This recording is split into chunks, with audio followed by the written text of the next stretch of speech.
Magandang araw po sa inyong lahat. So ngayong araw na to magbibideo tayo. Mayroon tayong unit na DE17 Tiptronic. Ayan, so Tiptronic yung unit natin. So ang gagawin natin ngayon is papalit ng spark plug. So tuturo ko sa inyo yung mga gamit at saan ko binili yung mga product. So una, ang gagawin natin, bubuksan po natin ito ng open range na open range matawag dito, number 8. Ayan, number 8. Open natin.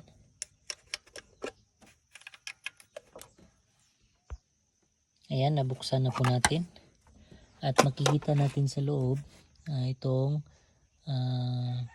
coil ang tawag dito. Basta may salitang coil to. Ito yung coil.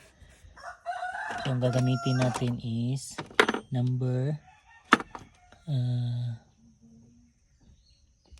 ba ito? Tama, 10.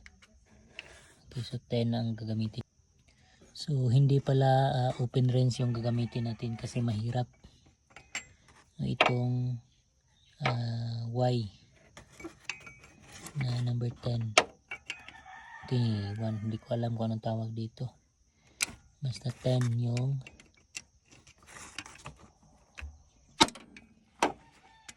okay, buksan yan. Buksan natin. Okay, so tapos na natin kunin yung mga tornilyo na numero 10. Okay, so ito kukunin na natin. Ayan.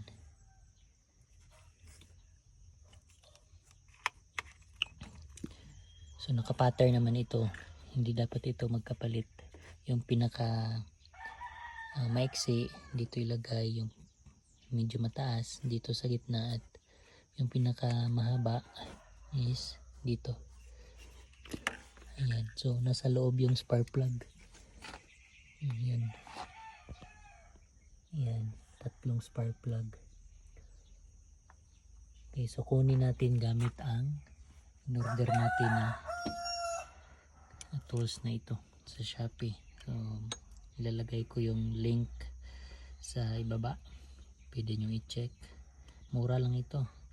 200 plus lang yung nabayaran ko. Okay, so pasok natin. Ayan. So ayan. Malapit nang matanggal. Wala pa pala.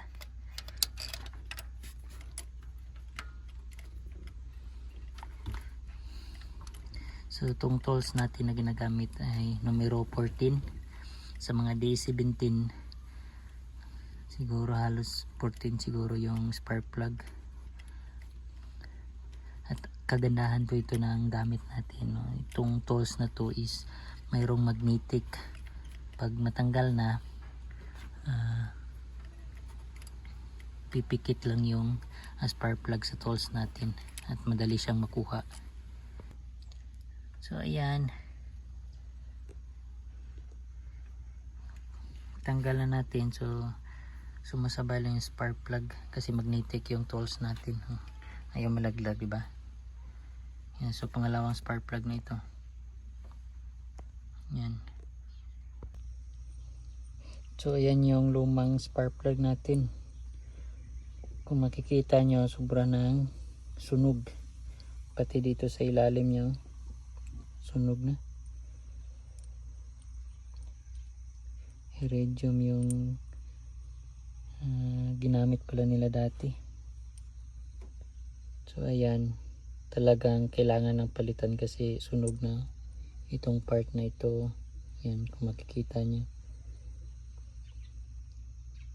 ang itim na. Yan.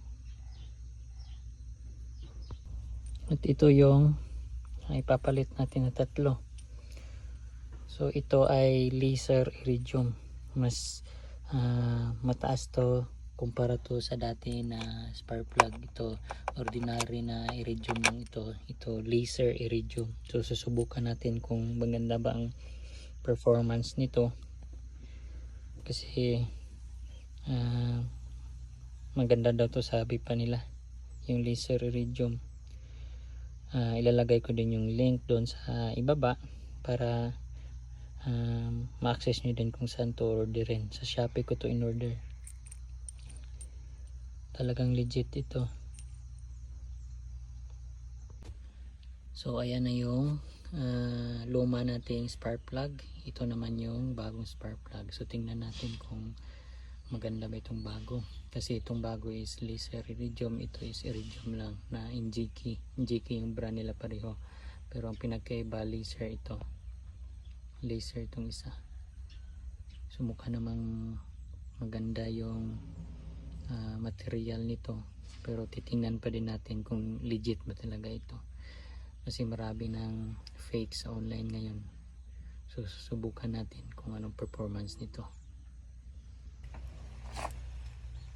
So ayan, dito natin ilalagay yung bagong spark plug. Ayan. So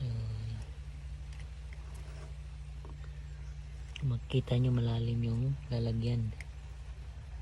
Dito yan natin sa driver seat na makina. Sa mga may bagong D17 yan, kung gusto nyo kayo lang magpalit ng spark plug, dito nyo yan makikita yung location ng spark plug. Ayan, so nalagay na natin yung bagong spark plug natin na laser iridium. So ngayon paanda rin natin, subukan natin kung ano yung boses ng ating sasakyan.